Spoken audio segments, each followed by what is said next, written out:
Hello and welcome to Triangle BNI. Today's show is brought to you by Oak City Tech. Oak City Tech gives their clients an edge over their competition with web and logo design that make them stand out.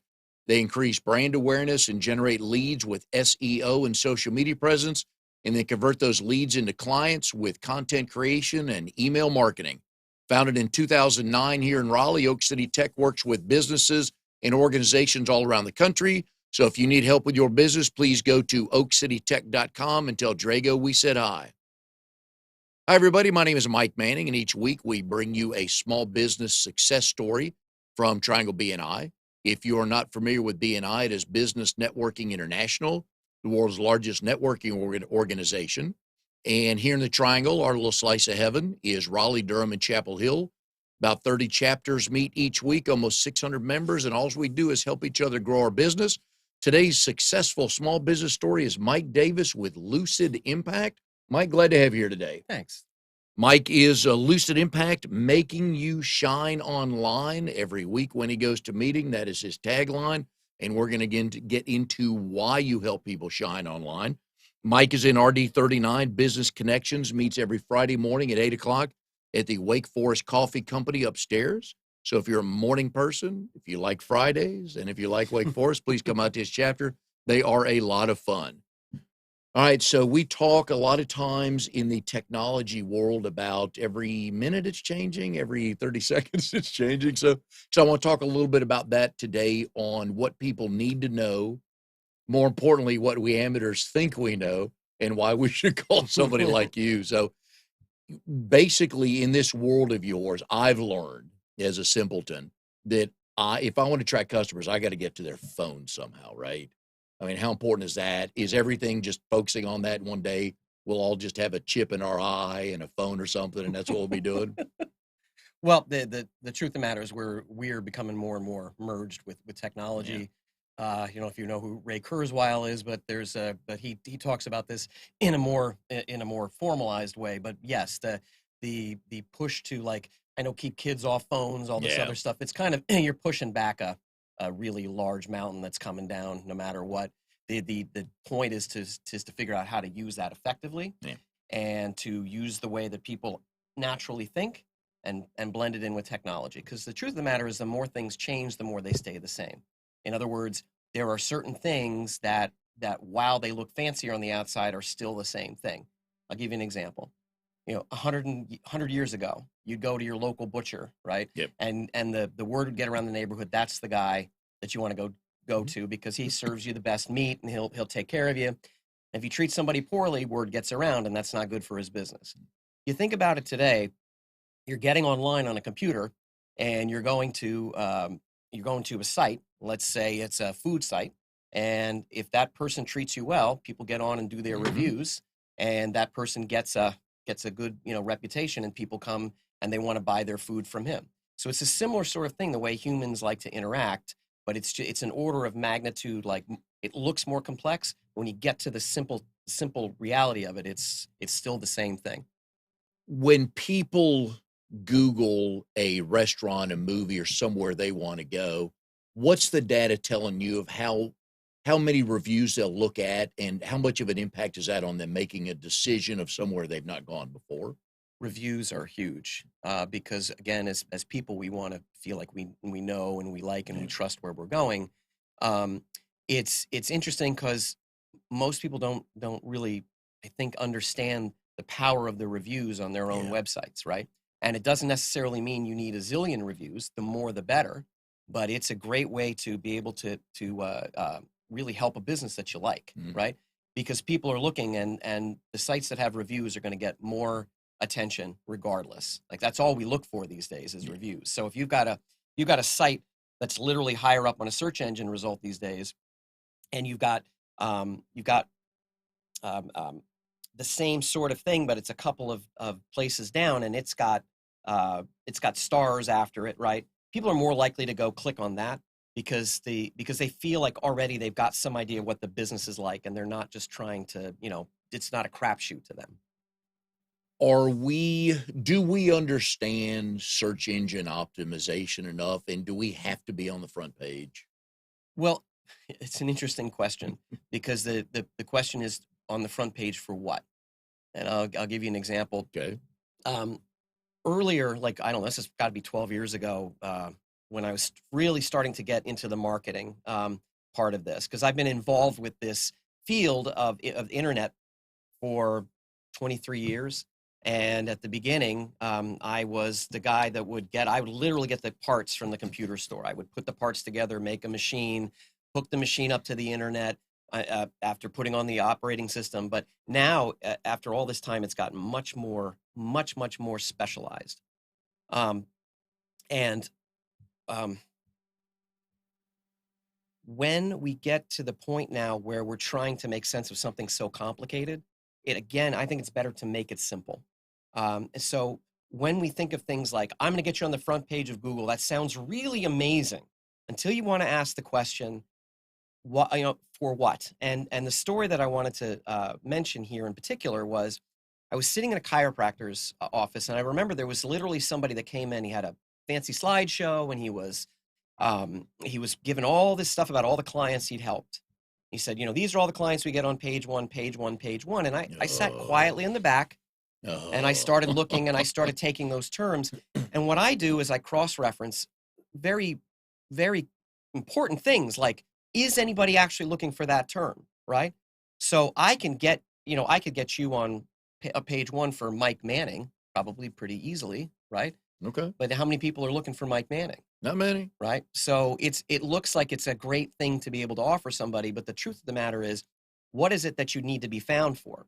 Now, in this case, he lived in Montclair, New Jersey, and that's where he did business. So the term that I found, which was a great intersection of and I'll get into this a little bit more, it's something called long tail keyword. But the point is, it's a phrase that somebody would actually be looking for a chiropractor for. They don't even know they're looking for a chiropractor. They've got an issue that they need to get solved.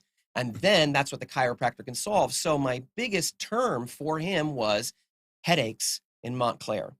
When I finally got that going up for that, that's when he noticed that there was a difference in the amount of internet traffic he was getting. And that's what I've come to understand as I've gotten over the last 6 months as a business coach. I've gotten more online, more active in social media, and I'm learning that people are typing how they talk. Yes. So, and the chiropractor is a perfect example. There's probably 1,000 people want chiropractor on the front page. It'll take them a long time to get there. And it's not worth it. It's not worth it. They don't have the budget, and it's not worth it, because 99% of the people will, I just wanted to think of that thought because it'll go out of my head if I don't say it. But oftentimes, if I'm giving a story or talk on this, and I say to the room, you've probably heard me do this, how many people would like 1,000 people a day to come to your website? And every hand in the room goes up. I go, now who wants to filter through the 990 of them which are not your customer? Yeah. Right. So I'd rather say, hey, look, let me get you, 10 qualified people a day where, 5 of them would convert. Right. So if somebody has a small business, they should go back. They probably should tell a friend. If you were trying to find me and you couldn't use the word chiropractor or my real name, what would you type in? And you're right. How do I help my golf game? How do I sleep better? How do I get rid of headaches? Yep. Okay. And as I learned, I've also learned that YouTube is the second biggest search engine in the free world. But people want answers to questions. Yes. And so they would type in, I got headaches for 6 months. How to get rid of that? Right. Oh. That is so good to know, but a lot of things are simple. They're not easy, but they're simple to understand. And really, the simpler you can make something for someone to understand, always the better they're going to get with it. The technology is always a means to the end. And some people get intimidated by the technology, and they overlook, or they don't recognize it because they see computer, search engine, SEO, all this. I don't know, what do I do with all this stuff? And you're trying to get your value in front of somebody who needs what that is that you're offering. So Lucid Impact is an SEO company. And you can go to Mike if you need more information. We'll get to his website in a second, but it's lucidimpact.com. How do people find you? What do they type in to find you? Well, when we're looking for, you can have SEO. That's one of the things. But here's what I'll tell you. I actually look for the type of people that I work for best are those that are taking a multi-layered approach to people finding their business. So there's no substitute for going out and, sometimes buttonholing somebody, right? Yeah. Getting a chance to sit and talk to them, present something in an environment that, there's people that get curious about what your business is. You can't.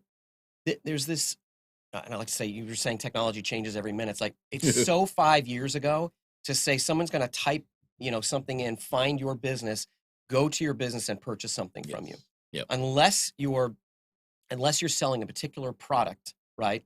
That's going to be very tough. So when I come back to saying what you're doing, what your question is, it's generally going to be something more specific what somebody is Mhm. looking for. So they're looking to see, how do I rank? There's Mhm. there's several different phrases, and I worry less about those though than the businesses that I develop Yeah. relationships with and have contact with, and then what they're looking for is, am I credible? Right? Okay. When they get to my website and they can start to see what people have already said about me, they can look and they can see I'm offering something, for them right away that gives them information they can use right away. Then they don't have to do a Mhm. bunch of guessing. They don't have to say, "Hey, trust me," Yeah. right?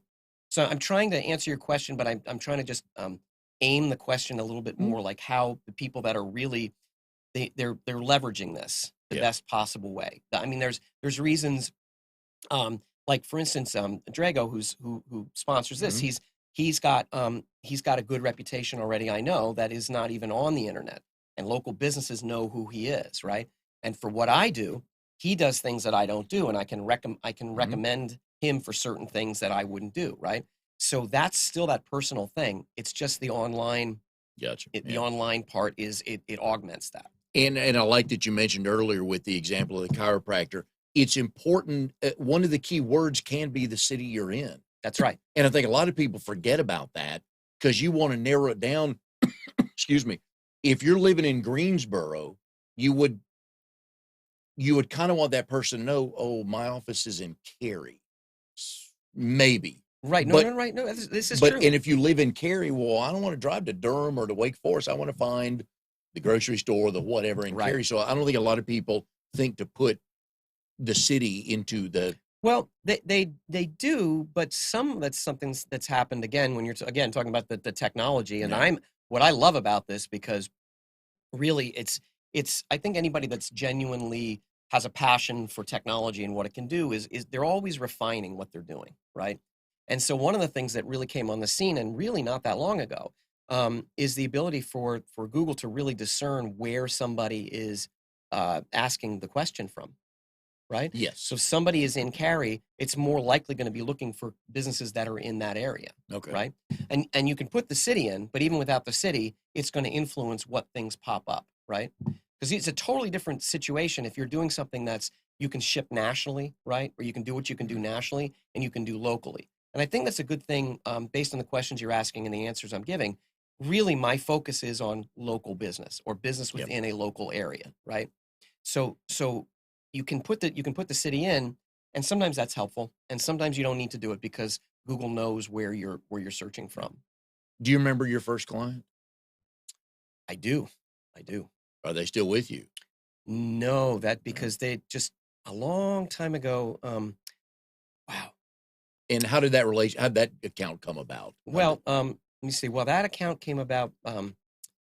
Was very interesting because I was definitely in the Wild West, and my friend Ann Linworth, and she runs a very interesting software company that does very powerful technology, and it's really for people that need particular types of like high powered database driven websites that they're managing a lot of things and they need a lot of versatility.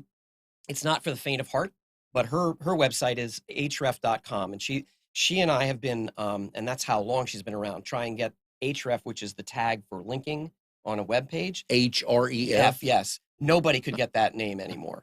We were doing stuff when we were very excited because the browsers, the newest version of the browser could actually center text, and we could get something other than a gray background. That's how long ago we started with this, and she knew somebody because again, this is a personal thing, even though it's online.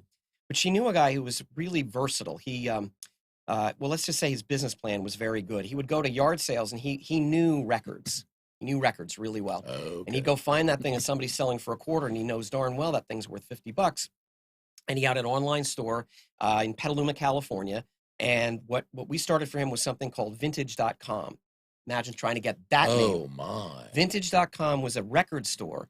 And so this was the point about getting all the records, getting them categorized, getting everything put. And they brought me in because even before the internet was really even a thing, I had realized that I knew all the pieces of what makes a web page a web page. In other words, you have to think how somebody is thinking.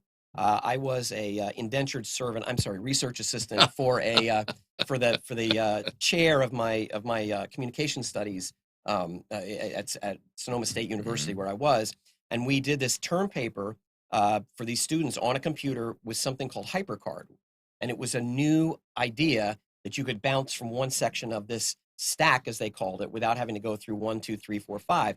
Back in the early 90s, everybody was still very linear, right? So this whole idea of being able to bounce around as you wanted to, I'm sure there's people in their 20s now that are scratching their heads going, how did that even work, right? How could you have survived like that? That's right. So she came to me and said, I need somebody to help me figure out the best way for people to get around websites, because usability wasn't a big thing, but even from the beginning, usability was something I was very interested in. And we started putting the records up, and we started doing it. We realized it was kind of slow going. And then she started to figure out early on how a database could hook into a website. So you could put all these records in a database and have them show up as web pages. This was huge. And he was doing very well for a long time. He just decided he didn't want to do it anymore. I mean, he got older and he decided that he just didn't want to do it anymore. But it was fun. That was definitely very fun. How did you come up with the name Lucid Impact? Well, Lucid Impact, it came from, I'd had a website. I mean, I had my company before this was the Decision Coach, because what I know is that the quality of people's decisions mean everything to the success or failure of their endeavor, right?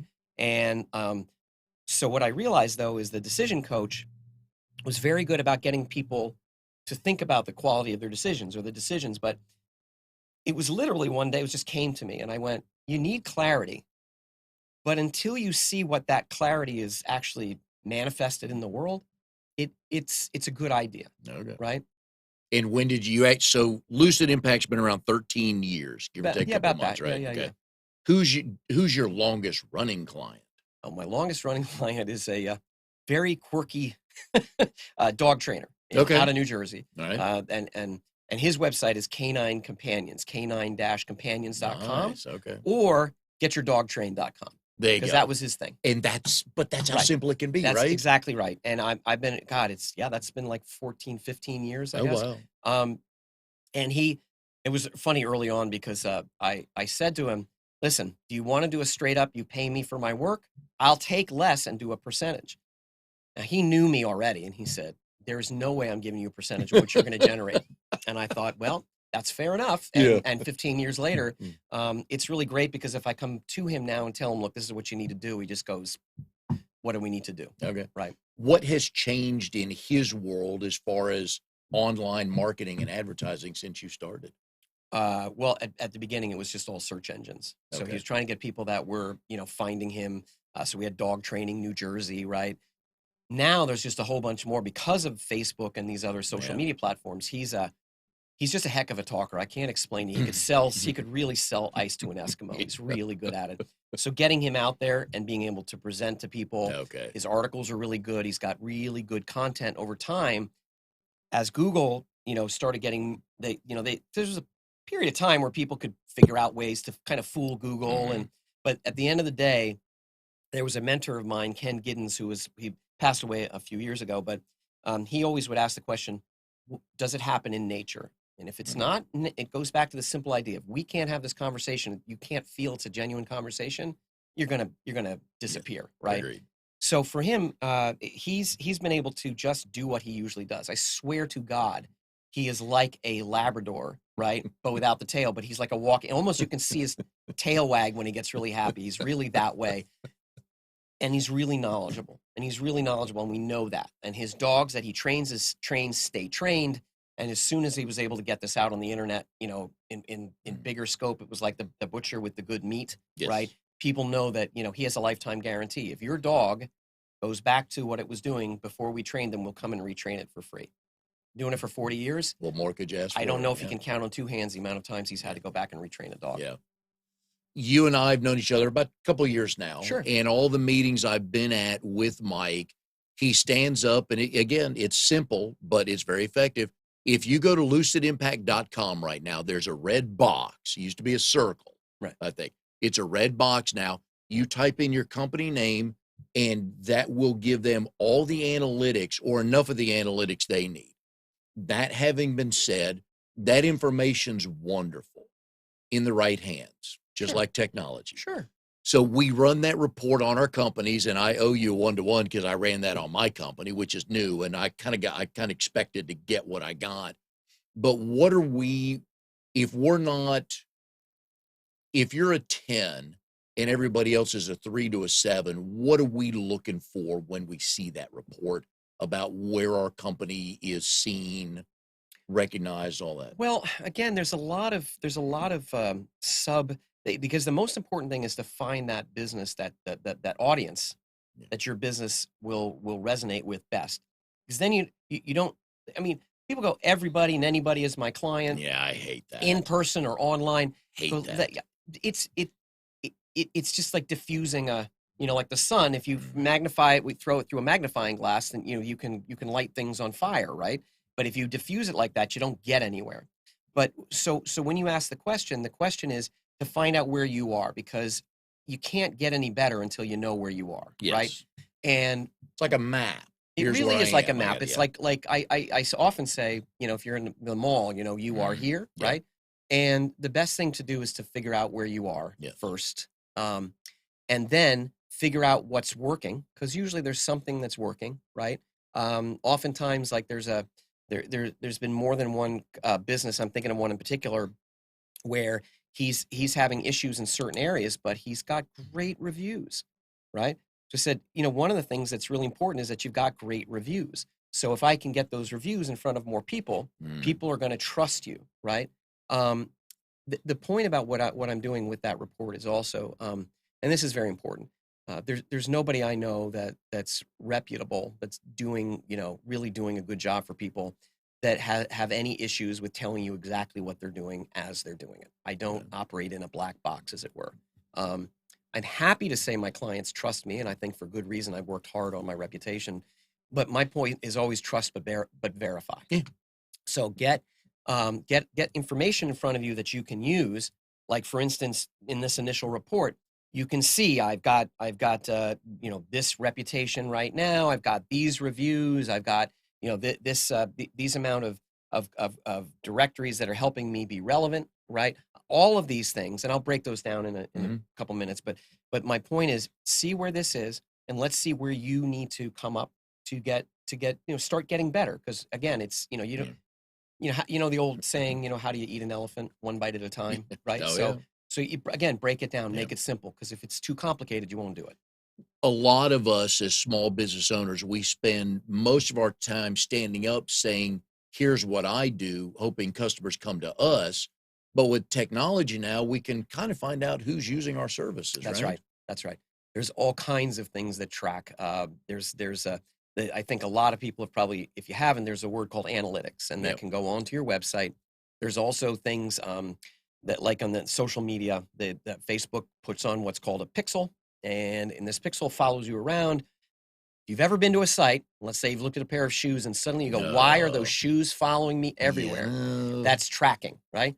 If it wasn't effective, they wouldn't do it, right? And here's a whole nother podcast. Right. I love, and my wife and I verified this one day. I forget what we talked about. We were sitting at home and with both of our phones right next to us, and we started talking about something we've never talked about before. Within an hour, and I kid you not, on her Facebook link was an ad for that. So I don't believe for a second when they tell us they're not listening. I don't know if they're all watching, but I know they're listening. So it is no coincidence. I'm a firm believer of that, but that's a whole nother podcast. Well, but very, I mean, and it is, but the quick part of that is be aware of that. I said at the beginning, to try and push back the tide of technology is, I'm sure that when we were going from the agrarian era to the, industrial era, going, well, how are we going to get along without horses? That's just stupid. Yep. Society's going to collapse, right? So we are moving into, we're in this information age, and the idea is to be aware of what's going on around you, right? And there's a lot of things to pay attention to, and what you're saying makes sense. I mean, turn your microphone off on Alexa if you want to have that thing, you don't want it listening to you. There's little things, I don't know what it is. Some companies selling you this little thing you can put over the camera. I know this really low tech way. It's called Scotch, masking tape, right? I do a stick-em note. Yeah, just put it right over the camera. Right? You can buy $20 gadgets and whatnot gadgets that'll do that. But paying attention so that it's not like you feeling like you're in conflict with technology. Yeah. Is be aware that it's becoming a growing part of your life. During the shows, not only do I like to make sure we entertain people, and we'll get to a couple of stories. I do like the dog walker story. That's a good one. But also educate people. And going back to analytics, where, I know this is not a yes-no question, but for those of us who are not skilled on this, how easily can we find analytics of, let's say, on our website, who's coming there? Well, there are services that you can sign up for that will help you do that. Listen, and by the way, I want to be really clear. All of these things that I'm saying, I really don't. And if I'm getting anywhere you're feeling like this is too technical or something, tell me to bring it down. Yeah. But if I do, because I don't want anybody to go, I can't. This is just rocket science. I can't do this, because all of these things, they're doable. The question is, do you want to take the time to put all the pieces together? And then now, do you want a second job? Often when I give presentations, I've got the picture of the completely just, frazzled guy, in the company, and he's already got a stack of paperwork and saying, can you be our new webmaster? Right? That's just a lot.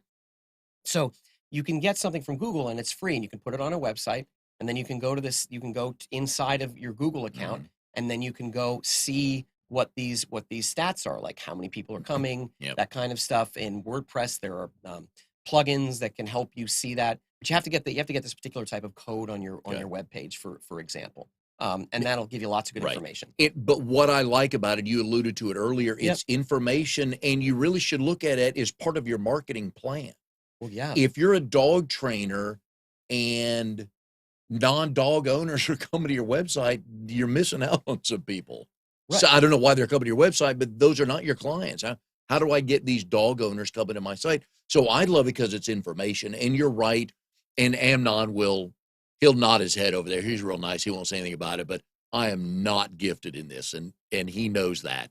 But over time, and it's not taking that long, I can now edit a podcast on software on a website. So it can be done, and I'm learning how to read analytics and where to find them, and here comes the microphone. No, I was going to say, don't feel bad. No, I don't. Because it doesn't bother me at all. Because all that thing about analytics is about to go away. You are not going to be able to do it today as easy as you did it 2 years ago. That's true. All the browsers now are beginning to block tracking. And you could have a tracking blocker before. I mean, I just thought about it because I went and I said, I use Firefox. And I said, what is that new icon I have there? So I just put it on. It says, you disabled tracking for this site. So as our data becomes more important for other people, and they're making money out of it, here we go. It's going to be more and more, hey, use our browser. We protect you. Yeah. But if you go but the one thing you're right is you have to go and put it on your website into the code to allow any kind of like the Google Analytics. It doesn't just happen. You have to put code into your pages that will say, Google, I want you to analyze this. But that works for those people that are not familiar with how to block tracking.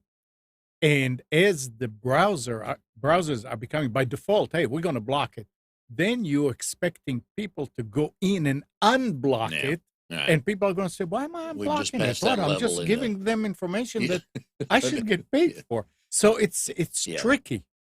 It is tricky. In anything in life, if you want to know the what and the why, just follow the money. So we're going to come back. And that's part of what happened. I mean, there were many years ago, it was subtle, but huge. Google used to be able to tell you where things were coming from.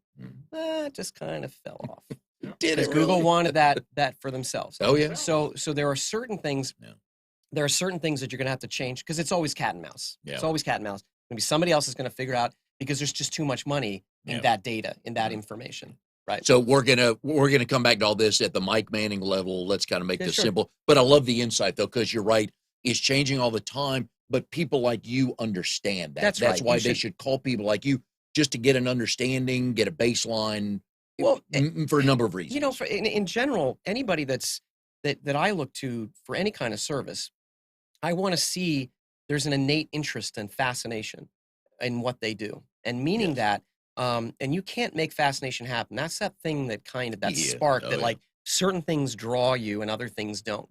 Like for me to do gardening would be, what did I do wrong? When is my sentence up? Right. And other people that's what they do to relax themselves. Me, I find this stuff actually fascinating. I had a recording studio and I used to do a lot of singing, songwriting stuff. And I recognize, all of what's going on here, the DBX and stuff. I mean, this is, I'm saying this stuff, but I find this fascinating. And so if people are drawn to that thing that fascinates them, this is actually the most important thing I can say on this subject, because when you do what's fascinating to you, right? That's the thing you want to do 24/7. That's the thing you would do it even if you weren't getting paid, right? That's the level of interest that you want somebody that's providing a service for you to do. In my point earlier on was, you take your car to a mechanic. Right. You're a mechanic in this world. You can understand it. You can fix it. You can make it run better. That's why sometimes we need to call people like you. So that's why I'm saying go to lucidimpact.com, put your company name in there. It'll run a wonderful report, and then call Mike, and he'll help you understand that and get you going. So we're going to come back to all that stuff. Right. But the one thing I want to say was that this is what you should be looking for in any business that you go talk to. Yes. So the reason I came down here when you asked me is because I know how much you love doing this, but not just because you love it, because you get a quality end product, right? So it's not just somebody who's a technician, somebody who's really, really interested in what they're doing. Oh, yeah. Oh, I'm with you on that. Yep. And obviously your years of service show that you do enjoy that. I love to talk about firsts on the show. Sure. And you are the first Sonoma State graduate and Ashworth College graduate, and the first combined graduate of both places. Now, as I do my stalking on the weekend of guests to come up, I love that you have on your things on your LinkedIn site that you had an A- average at Sonoma State. Yep. Show off. Just an absolute show off. And I would have put that if I had an A- average. Well, I was annoyed because I was one class didn't transfer. It would have been magna cum laude. Because But the problem was it was from this state. I don't know if you know what Naropa State University is. Never. Naropa State University is just definitely like the crunchy granola. And I always love to tell this story because I had some classes transfer. But the one that was the funniest to me was that there was a class I took. I took a semester off, but I still wanted to learn. So I took a class in Buddhist meditation. And I always like to tell people that I got a B+ in Buddhist meditation. Which I have no idea how in the heck they actually ranked or rated a class in meditation, but I got a B+. So, how did you get to California? How'd you get to Sonoma State? Well, I got to Sonoma State because in 1991 I actually joined the Navy and went out there and got an ELS, which I don't know if that's called an entry level separation. Okay. Well, I guess it doesn't really matter at this point, but let's just say I wasn't 100% telling the folks at the recruitment center that my dad's had a problem with it. He was 4F in Korea because his knees, and there were a couple of different things. So I figured it was a gamble that might happen, but I really wanted to join. And I went in, and then into basic, my knees started blowing up like balloons. So that was really? It was just. And that's what they have to do. They, that they just, if you know anything about, anybody that's been through this, right?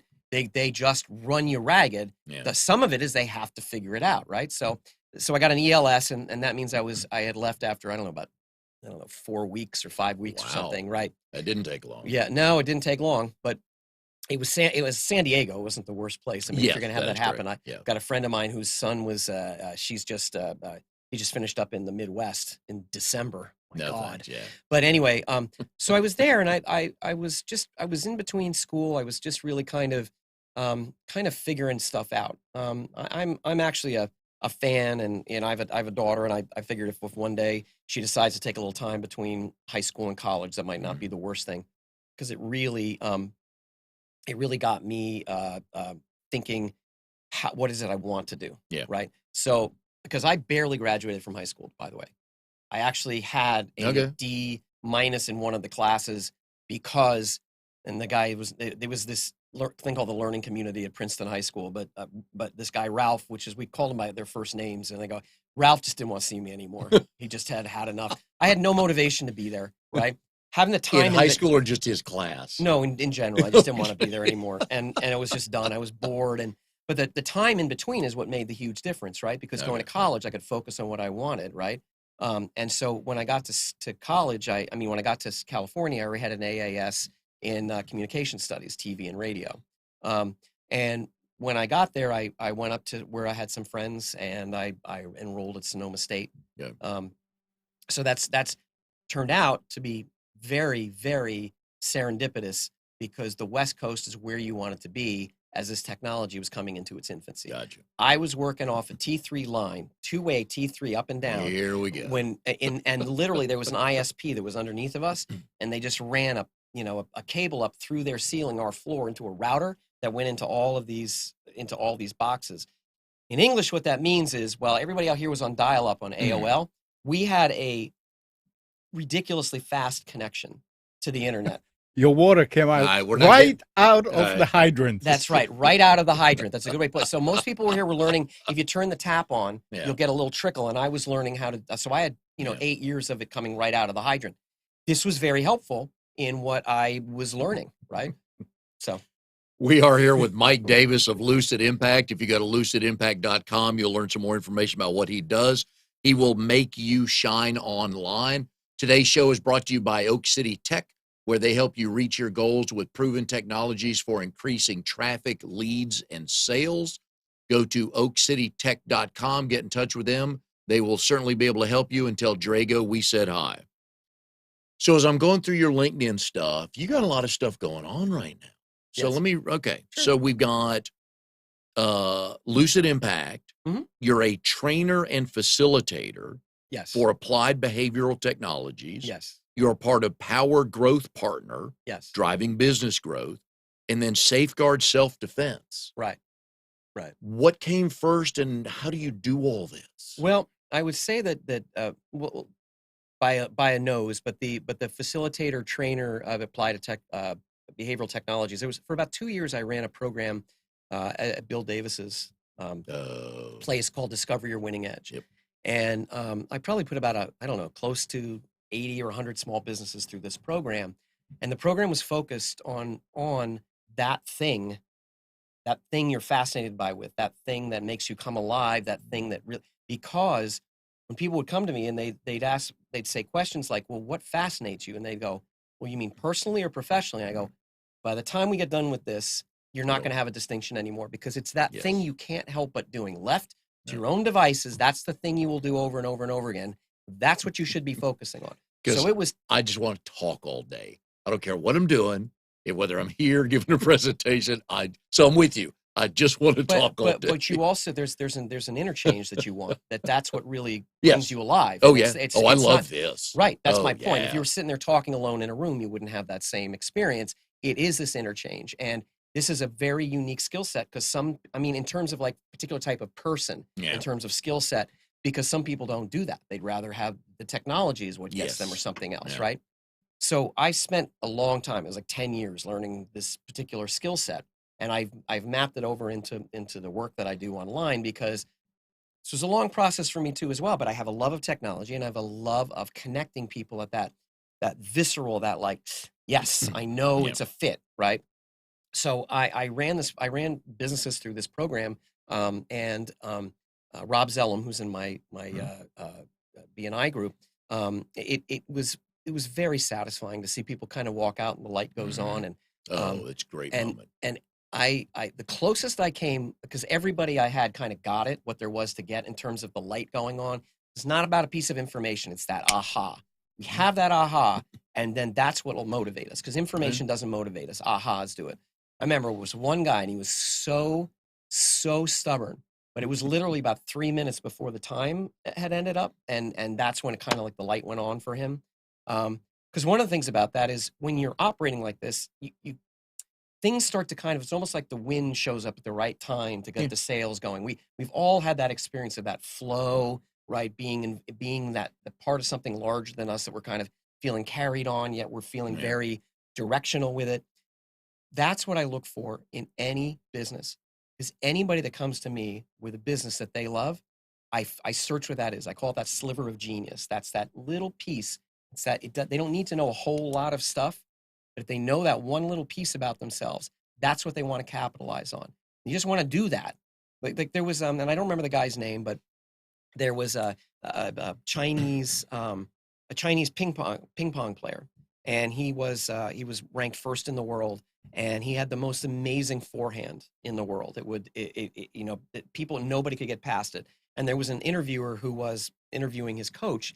So what happens if somebody serves him a backhand? And he said, well, I never let my guy get into a position where somebody can serve him a backhand. I keep putting him in a position where the only way that he's going to return volleys is with a forehand. In other words, there's not a lot of, except for things that we need to do the day-to-day stuff where you have to get certain things done. But most of the time, anybody who's seriously successful at something, they're always refining, just doing that thing they do best, and only doing that, and setting the other things that they don't do best on other people who do that best. There's nobody that you'll ever meet anywhere that isn't really successful, that isn't doing that to some degree or another.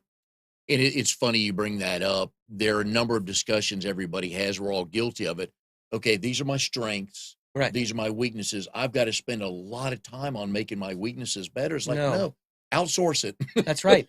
Because there's always, and I'll take it. That goes into the next thing, is safeguard self-defense, which is, it's a pepper spray store. Pepper-spray-store.com is the name of the website. And that started as a marketing effort. Like me and my friend Ken and his daughter, who turned out to be my partner later, because she's just turned into this just brainiac, woman in her late 30s, but I've known her since she was a rugrat, like she was 13, right? But what I do in there is I actually put the principles that I tell my clients what they should be doing, I do them myself. So I'm not experimenting with my clients. I'm actually saying, here's what you need to know. This is why you want to do this, because we know that this generally happens, right? So the pepper spray store came as an outgrowth of that. It was one of those things where in the 90s, everybody was new. It was new to everybody. So I had a few people that came up and said, well, I can't pay you really much, if anything, but I'll give you a percentage of the sales. Mm-hmm. There's a huge risk for that. Mm-hmm. I did it with 5 different companies. One of them did it, and that was the one. And that has been the gift that's helped keep on giving for 20 years. Okay. Right. And it does really well. And the part of the reason it does really well, and what I mean for a store like this, it pulls in, I don't know, about 50,000 visitors a month or something. I mean, it's not like Walmart, but it's certainly very noticeable. Nice number. Right? Yeah. Well, part of the reason is because for a long time we were trying to get up there on page 1 for pepper spray. And when the market was smaller, that was easier to do, right? And at that time we were working with another company, and one day the algorithm changed and pepper spray was on a second page. And he flipped out. He says, "Who do you call?" I go, "You don't call anybody. It's a search engine, right?" Right. So, but what that had sparked in me was just a realization also that it's not just that one term on the front page, which is what a lot of people think, mm-hmm. right? What we do is we have a ton of really good content. And a few years ago, there's some people, and I'm always want to say that I like to learn from people that are smarter than me, mm-hmm. right? That's just there's a guy named Andy Jenkins who is a marketer, like extraordinaire, world-class guy. He was the mentor of Ken, who was my mentor. Mm-hmm. And there were simple things that he was talking about. And at one point we realized a lot of people don't know how pepper spray works. They don't know if they can buy it in their state, right? They don't know. So there's a lot of information that people have, questions, as mm-hmm. you were saying. So I remember it was the summer of the videos, and there was a way to put these videos together, which were informational, and they had a very specific pattern to them. and I made a bunch of them, and we're working on getting them in all 50 states at this point. I mean, it's been just the main ones where it's had the most restrictions. We started putting that up there. So now if you, just about every state in the country, we're either on page 1 or we're in that very top section where it looks like we're the authority.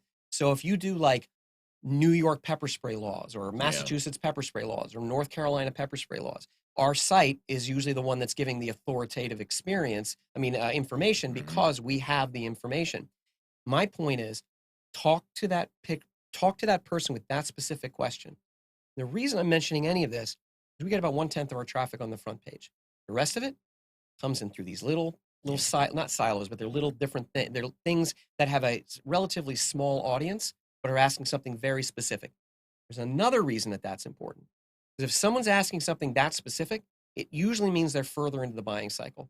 If someone's saying pepper spray, you're paying $1 million for that keyword. You're never going to make it back. And that's usually the tire kickers. Now, if I want to know what the New York pepper spray laws are, I'm probably trying to figure out if I can use it in my state. So I'm much more likely to be buying something. When you get onto the website, then there's a page that says, and this is a thing I figured out too, is there's perception of value, which like you as the provider may not think this is a big deal because you live in that world. But you have to think about it from the person that's getting what you're selling, right? So one of the things that we got is that people don't want to take risks, right?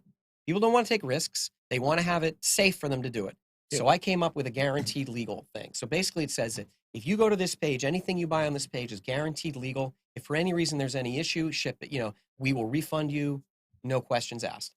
I've never had to do it because we already know. We switched, we check the stuff out. The Ashworth College thing, because it just blends in here because I know the stuff I'm fascinated with and everything is in service to that particular thing. It's just different skill sets. So the Ashworth College was becoming a paralegal. So I've got that. So I've got those, that kind of legal head at this point and looking in and going, make sure that I've looked through all of the statutes, right? Looking through, so I've got the right information. So I won't make any, I won't make huge serious blunders, but then again, I'm always doing CYA. Like I'm not a lawyer. Oh yeah. I'm not a lawyer. I'm a paralegal. This is not legal advice, right? I have to it comes out of me. You got, But it's a way to have rock solid information because you gain more trust that way. Yep. So anyway. Right. And it came as no surprise to me once I started reading up about everything you're doing that you're also an avid ballroom and swing dance fan. Yeah, that creative side is just oozes out of you, doesn't it? Yeah, I just absolutely love that. Which are you better at? And well, I since I have my daughter, that's taken more of a back seat, but I'm looking to get back into it. Yeah. I mean, I've seen enough people now in their 60s and 70s that just blow the doors off of people half their age, and they know how to do that. Yeah, I really just absolutely love that. I taught swing dance lessons for many years. I was the co-founder of a swing dance or a dance society up in New Jersey. I just love teaching people. I love getting people comfortable with something that is scary to them at first. Could you win a reality dancing show? No, I don't think so. But could you qualify? Could you get on there? I don't know. I mean, I've done bronze level stuff, which is good. Right. And one of the hardest ones is Viennese waltz.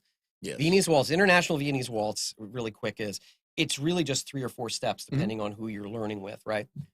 That's very boring for a lot of people. And it took me 6 months to figure out how to do the change steps. And then the natural change step, there's these 3 different steps. But the point is, I had to spend 6 months learning how to do it and 6 months learning how to not crash into other people that were like wobbly tops that were trying to just doing it like weekend warriors. You really have to decide, what it is that's interesting to you. And the way because I say this, in some ways I want to be like a broken record in that sense.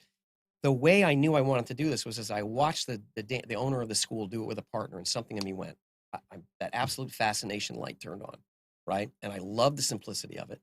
And it's interesting when you do things that are fascinating to you. Probably you've noticed this when you do something it's interesting how people can show up. Situations kind of start to show up. And there was this lovely woman from Germany who was there, and her and I just had the same interest, and we became dance partners for like 2 years. It was just very interesting how all of that happened. And I really want to say, because when I'm working with businesses, I give them all the linear stuff, but I know that if they're doing what they're doing well, if they're fascinated in what they're doing, if they follow what I'm telling them and they actually participate, it just happened. I hear it all the time, like, oh, this unexpected thing happened, or I wasn't expecting this to happen over here. But that's again part of the That's kind of the evidence trail of when you're on to doing the right thing. Exactly. I agree Yep. with you on that. Yep. We've gone through a lot of your work history. Give me that first high school job or funny high school job story. The first high school job. That the statute of limitations has expired, so you can say, because we've had some people on here that have fallen on their own sword about a high school job. Joe Navarra, business coach, right? Speaker, right? Just his new book came out the other day. He got fired from a paper route in high school because he and his buddies would make the money. He and his buddy would make money and go stand in front of the 7-Eleven and get adults to buy them beer. And they fell asleep one day walking the route and they got fired. So those are the kind of stories that we get on. It's got to be a memorable high school job or the first one you had. Oh my right? God. Wow. No, my first job was the job that reminded me or let me know that I didn't want that job. I was sweeping up the meat room at a supermarket. Like I didn't even know what I'd actually signed on for. And let me tell you, sweeping up the meat room, the guts and stuff from the animals they've butchered at the end of the day. Yeah. I was not. Let's say I was on thin ice for quite a while with that job. Do you remember what you got paid? Oh yeah, it was $2.65 an hour. How long did you last? Well, there I was probably about 3 or 4 months because Okay. I wanted to try and make a go of it, but Right. yeah, it just wasn't for me. God, that must have been It miserable. really was. Oh my Yeah. God. Right. But a lot of times, and we don't stress this enough to people in life, find out what you don't want to do. I agree with you. Because we all have an idea what we want to do. Let's start eliminating things. Yeah. All right. So we got a few minutes left here. I want to kind of start putting a mini, not a business plan, but some thought processes for people that are not real skilled on social media, on Sure. things they should be thinking about for their company and their website. So on Okay. their website, you mentioned a couple times today, content, blogging, new information, Yeah. new video, new pictures. What's a couple things they can keep in mind?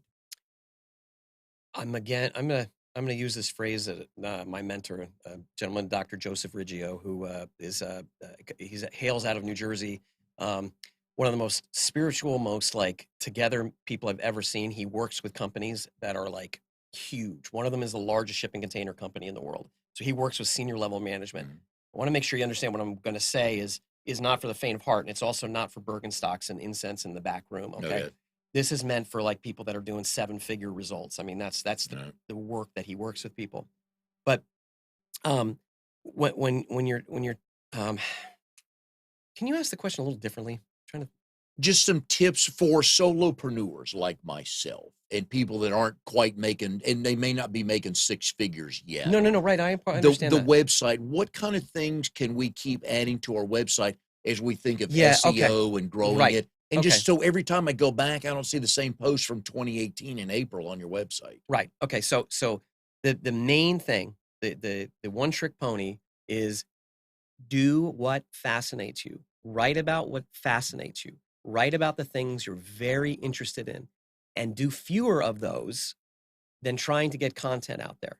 Because if I'm giving you this, and every Tom, Dick, and Harry is giving you this advice, put content on your website. Guess what's showing up on the website? On websites all over the world, mountains and mountains and mountains of mediocre content, and the search engines are aware of that. You want to do the stuff that actually sticks out for something, and the best way you're going to know what that is to do the stuff that really. It's the thing that gets you up in the morning. It's the thing that makes you, again, like I said at the beginning, the thing that you would do for free. Okay.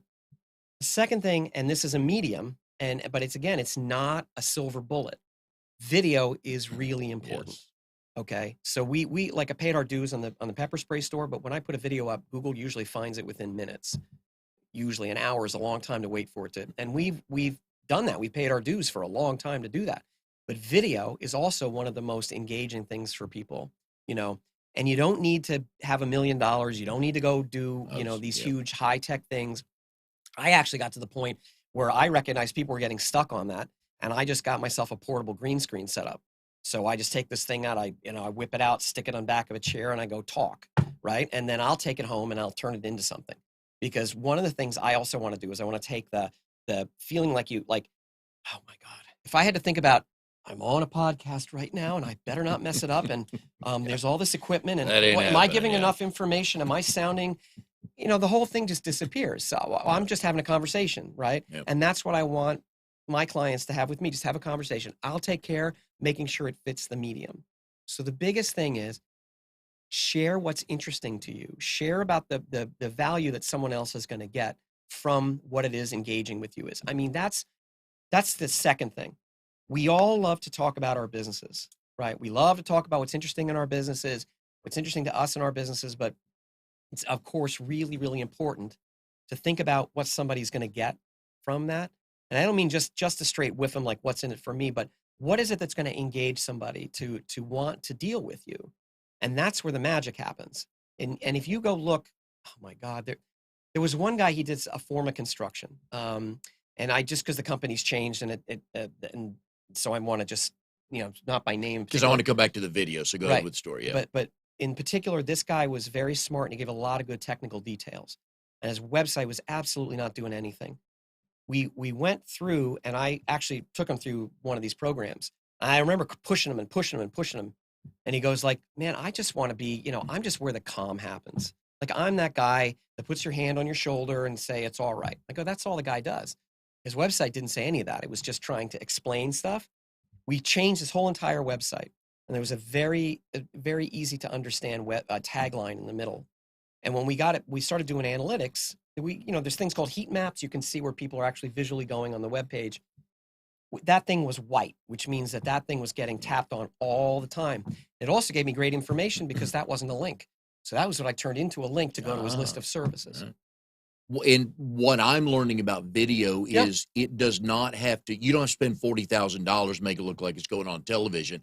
What I found is you can buy, there's a couple different tripods. You could buy the regular standing tripod. You've seen the ones I have at our chapter meeting that you could, and there's one that came from my Toastmasters group this morning. Justin Struble was sitting in his car and there's a tripod that sat on his dashboard. He put his camera there and he did his video right there. It came out just fine. That's right. Because back to your point, it showed the passion. That's right. There wasn't this, hey, let me give you 17 whiteboards and stuff like that. So when you come out of a meeting that you just were fired up from it went well, whatever it was, went well, that's when you make that 1 minute about this is why I do what I do. Here's what happened. Here's what I can, whatever it is. But that's where the passion comes from in those moments. Right. And remembering that what you're doing is you do want to connect the person that's watching to what's interesting about that. And again, I stand on the shoulders of people that are, Gary Vaynerchuk. If you haven't heard about Gary Vaynerchuk, I mean, that guy is just, weekly, I mean, this is all he talks about. I mean, this is a guy, a loudmouth from Jersey who's got the whole attitude. But he's exactly right. All of the stuff makes sense that he's saying. And I love his because it's consistently simple. Yep. Just like you said earlier, a number of times, just keep doing it. Find what you love to talk about because it'll show. We know when somebody's giving a presentation that they don't believe in. That's right. So why am I buying that from you? Yep. But you can see passion in somebody, and you're right. Those are the people you want to start hanging around with or get connected with. That's right. So stick a video, stick a tripod on your dashboard. Yeah. Sit down with a friend. I mean, I'm obviously saying because this is part of what I do, but I sit down and have a conversation with me. Luke Masanick, U.S. Health Advisors, right? And what we figured out very quickly was his information isn't what's going to grab people. It's when people understand and they trust him.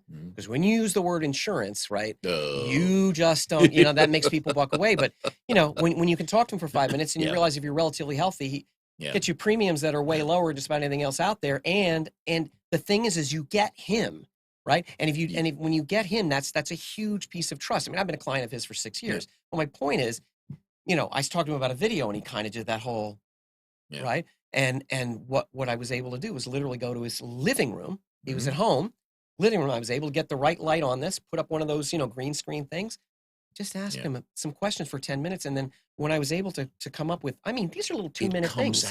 Comes out. And not surprisingly, the engagement rate went up from 5-10% to 80% people that saw that thing. It's worth it. Most people won't stand up and tell a story about themselves, but they will easily answer questions, just like what you did with Luke. It's that simple. That's right. But video comes in many different forms. You do not have to spend a lot of money to do it. Just make sure the audio is good, right? So people can hear it. but let the passion come out. That's because right. people are buying you. That's right. That's exactly right. There's 1 million of you and 1 million of me, but they're buying Mike Davis. That's right. They may know your company name, they may not. That's right. But they're buying you, and I'm with you on that. So with you on that with the videos. It comes out quick because people are buying you at the end of the day. Which is really why I make it so simple on the website. You go click this thing, you're going to get very valuable information. Oh yeah. And you know, whether you do anything with it or not, I love that people know what's going on with them. And some of them, one guy called me, I remember he said, yeah, and your card's been sitting on my desk for literally a year. Yeah. Because you don't know when the seed comes out, but it's good. Everybody, if you're more comfortable with knowing where your business is at, that's a great place to start from. Yeah. And the other thing is that I feel like the best businesses they're not like looking to shove something down your throat. No. So conversations I have with people are always informational. They're always educational. They're figuring out what's best for somebody. And sometimes, and it was somebody about a week and a half ago, and we were deciding whether or not we're going to work together. I said, well, I'm going to tell you the truth. I'm actually sizing you up as well as you're sizing me up.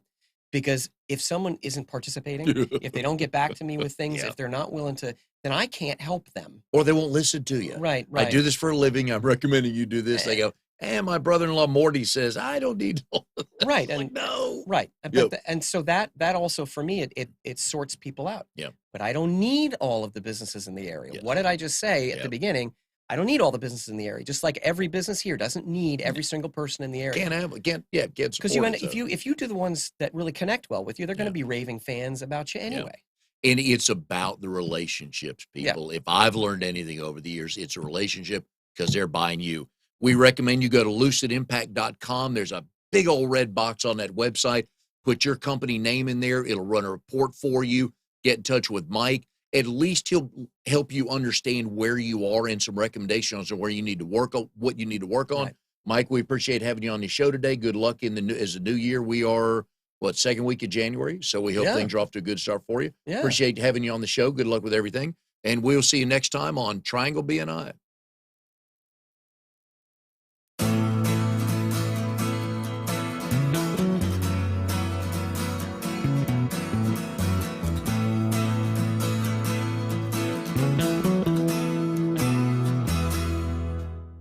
You are tuned to the Nissan Communications Network. If you tuned in too late, you can always watch each program in its entirety or download an MP3 audio file of it in the archives section at nissancommunications.com. Don't forget to subscribe to our YouTube channel, follow us on Twitter, and like us on Facebook. Sponsored by Telestream's Wirecast software, StreamingGear.com, Carolina Apparel, and DeltaForce.net.